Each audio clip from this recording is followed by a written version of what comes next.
42 years missing, the murder of Teresa Peroni, solved.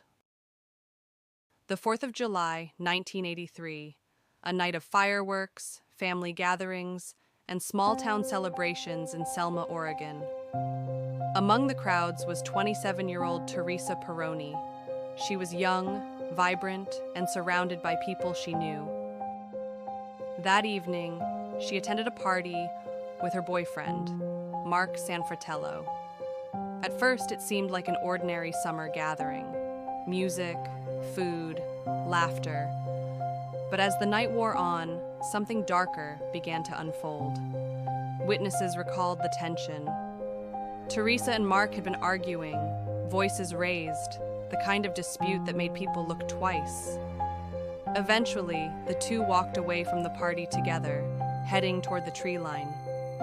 Teresa followed him into the woods, and from that moment on, she was never seen again. Her sudden disappearance was shocking. Friends and family reported her missing almost immediately. This wasn't like Teresa. She wouldn't simply vanish without explanation. Search parties combed the area. Flyers went up, but no trace of her was ever found. The joyful sounds of that Independence Day faded into whispers of suspicion, and one name kept surfacing: the man she was last with, her boyfriend Mark. But in 1983, there was no physical evidence tying him to her disappearance. No body, no crime scene, just unanswered questions. The case grew cold, and Teresa's family was left in anguish. For them, every year that passed was a reminder of her absence. Birthdays, holidays, anniversaries, all marked by the weight of silence. Then, in 1997, a discovery. Hikers in the woods near Selma stumbled upon a human skull. It was found not far from where Teresa had last been seen. Detectives immediately thought of her. Could this be the missing piece of the puzzle? But the forensic science of the 1990s wasn't enough to give a clear answer. Dental comparisons and early DNA testing provided no certainty. The skull was preserved as evidence, but the truth remained locked away. For Teresa's loved ones, the wait continued. Decades slipped by. The case seemed frozen in time. And yet, behind the scenes, investigators never truly gave up. Then came a turning point. In February of 2024, more than 40 years after Teresa's disappearance, the Josephine County Sheriff's Office decided to reopen the case. With new forensic techniques at their disposal, detectives hoped to re-examine the evidence with fresh eyes.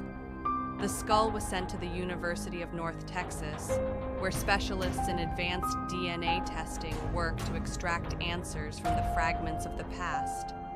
And this time, the science spoke clearly. The skull was positively identified as belonging to Teresa Peroni. After decades of painful uncertainty, her family finally had confirmation. Teresa had been found. But with that confirmation came another question. Who was responsible? Investigators returned to the case files. They combed through witness statements from 1983. Over and over, one detail stood out. The last person seen with Teresa on the night she vanished was Mark Sanfratello. Witnesses remembered the argument. They remembered the couple walking into the woods.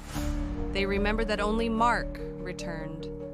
With new forensic evidence and Teresa's remains now identified, detectives built their case.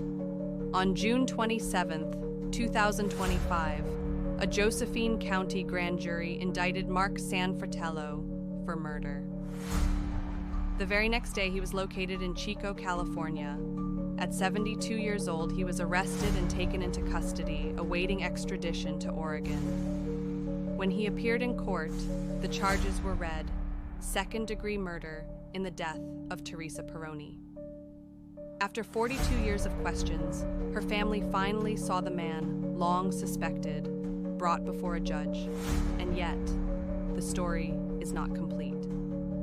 To this day, Mark Sanfratello has not spoken publicly about what happened that night. He has not offered an explanation, a motive, or a reason why Teresa never came back from the woods. He has remained silent, claiming only the rights afforded to him under the law. Why did he kill her? What happened in those final moments? And why, for 4 decades, did he live freely while Teresa's family suffered in limbo?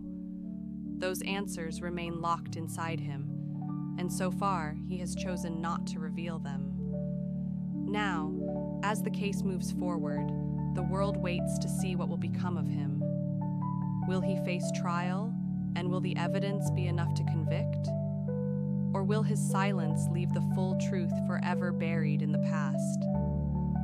For Teresa's family, the indictment is not an ending. It is the beginning of a final chapter, one they have been waiting 40 years to read.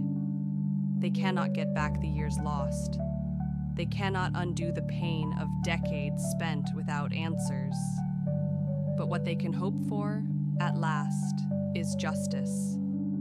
Teresa Peroni's story is one of tragedy, patience, and persistence.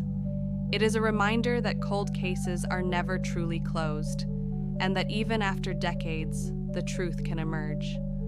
Modern science, relentless investigators, and the love of a grieving family all worked together to bring her name back into the light. Teresa was more than a case file. She was a daughter, a sister, a friend, a woman whose life was stolen, but whose story has now been told. And though her killer's silence lingers, the fact that her name is once again spoken, that justice may finally be within reach, ensures that Teresa Peroni will not be forgotten